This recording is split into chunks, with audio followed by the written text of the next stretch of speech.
So force and motion MCQs part 1 PMC paid tests में ये एक स्टूडेंट ने यहाँ पर क्वेश्चन किया था अबाउट क्वेश्चन नंबर 7। तो उसकी समझ नहीं आई तो उसको थोड़ा दोबारा से सॉल्व करते हैं और समझने की कोशिश करते हैं। क्वेश्चन नंबर 7, क्वेश्चन की स्टेटमेंट कुछ इस तरह से है that displacement of an object with respect to a constant moving v frame in same direction is।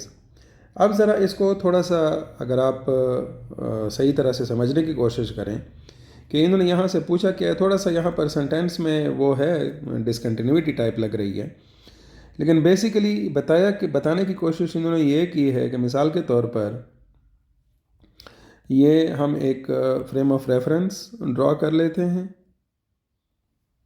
ठीक है, और इसमें ये जो डायरेक्शन है इसको हम मेंशन कर देते हैं x, ठीक है।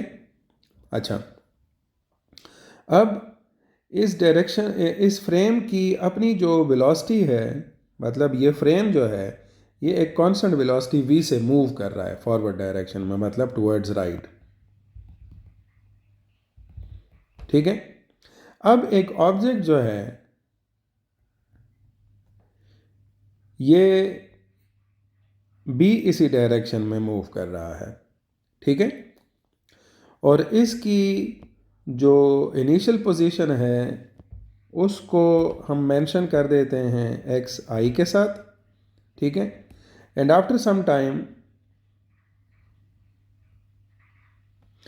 जब ये एक्स एफ पर पहुंच जाता है, ठीक है, तो जाहिर है इस दौरान ये फ्रेम तो रेस्ट में नहीं था, फ्रेम भी फॉरवर्ड डायरेक्शन में मूव कर रहा था।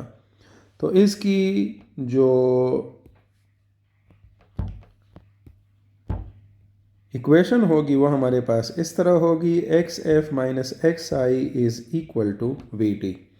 यह simple s is equal to v t की इक्वेशन है, कोई नई इक्वेशन नहीं है।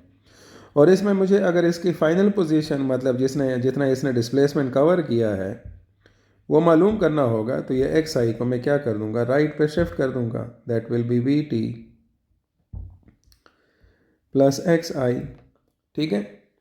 और ये जो है ये मेरी फाइनल डिस्प्लेसमेंट हो जाएगी।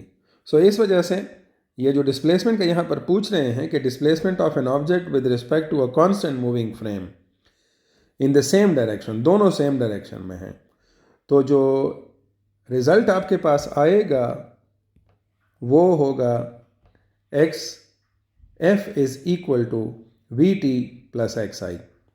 अब यहाँ पर आप देखें कि इन्होंने जो ऑप्शन पिक किया है ये x माइनस वी टी है, ये गलत है। करेक्ट ऑप्शन जो है ये है x प्लस वी टी।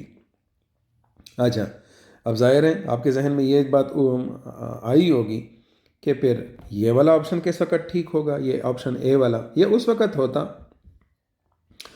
कि ये जो वेलोसिटी है इस फ्रेम की ये राइट के बजाय लेफ़्ट की तरफ होती, ठीक है। सो ये ऑब्जेक्ट जो है या ये लड़का आप समझ लें ये क्या कर रहा है, राइट की तरफ मूव कर रहा है और ये लेफ़्ट की तरफ मूव कर रहा होता, तो उस वक़्त फिर हमें क्या लगाना पड़ता, नेगेटिव साइन, ये minus we T, because displacement of the object is in the opposite direction of the frame of reference, which is also moving towards the left. So इस सिचुएशन में जो सिनेरियो होता वो इस तरह से बनता कि एक्स एफ जब मैं इस एक्स आई को शिफ्ट करता तो इसके बजाय जवाब कुछ इस तरह से मिलता, मैं यहाँ से इसको मिटा देता हूँ, और तो जवाब हमारे पास मिलता x I minus we T, ठीक है। तो नॉर्मल सिचुएशन में जब दोनों एक ही डायरेक्शन में मूव कर रहे होंगे तो तब आपके पास ये रिजल्ट होगा, जब अपोजिट डायरेक्शन में मूव कर रहे होंगे तो जवाब आपके पास होगा x I minus we T, ठीक है। तो आई होप सो ये पॉइंट सनाउल्लाह साहब को क्लियर हो गया होगा, ठीक है। बाकी भी अगर स्टूडेंट्स हैं जिनको ये कन्फ्यूज़न थी या उनको ये पॉइंट नहीं समझ आया वो भी ये पॉइंट समझ लें सही तरह से। Thank you.